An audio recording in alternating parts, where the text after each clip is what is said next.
السلام عليكم، تحياتي لكل الشرفاء والشريفات داخل الوطن وخارج الوطن. تحياتي لكل إنسان حر شريف يريد الخير لأخيه الإنسان. عندما نقول المغرب إخوة الأخوات بلد ساحلي، ومع ذلك المواطن المغربي يعاني معاناة كبيرة من أجل الحصول على المنتوج السمكي. نقولها عن قناعة واقتناع. عندما نقول المغرب بلد ديال جوج ديال البحورة، المحيط الأطلسي والبحر الأبيض المتوسط. صراحة نقولها ونخجل، لأنه اليوم عندما ذهبت إلى السوق المركزي بمدينة المضياق كنتكلم على السردين.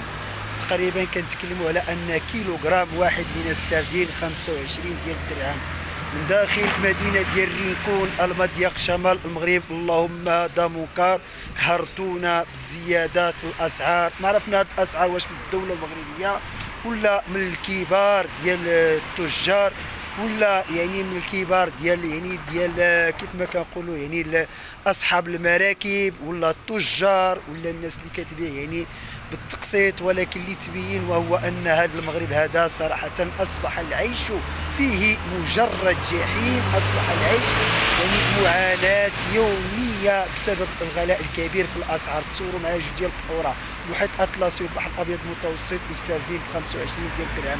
نورمالمون السردين في المغرب ما خصوش يكون فوق 7 او 8 ديال الدرهم. علاش؟ لان هذه البلاد هذه بلاد عندها جوج ديال البحوره.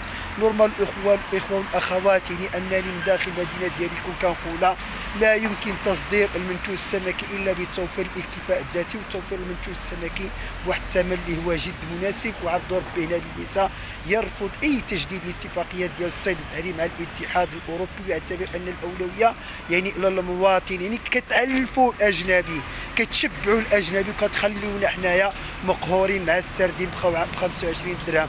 اللهم هذا منكر، قهرتونا بزيادات الاسعار. بلادي ساحليه والحوت غالي عليا.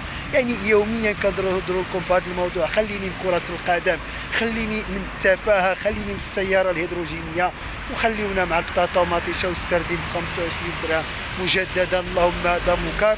والشغل الشاغل ديالكم فقط وهو التضييق على المنشورات ديال عبد ربي النساء من خلال السينيال والانساء او الذباب الالكتروني. واش ملي كنقول لك السردين ب 25 درهم واش هذا عيب؟ كنقول لك اتقوا الله، لان في اخر المطاف المواطن الفقير كنباقي له غير السردين وبطاطا ومطيشه. قهرتو، تبعتو حتى في السردين. كتاكلوا الكامبا، كتاكلوا كالامار، كتاكلوا كتاكلوا واحد المجموعه ديال الاسماك اللي المواطن المغربي كيشوفها غير في التصاور ولا في التلفازه ديال الاعلام الرسمي، اللي هي تلفازه صراحه لا علاقه لها بارض الواقع.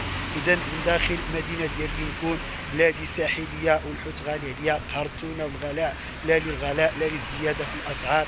نعم، لتوفير اخوه الاخوات المنتوج السمكي للمواطن والمواطنه ثمن جد مناسب. تحياتي.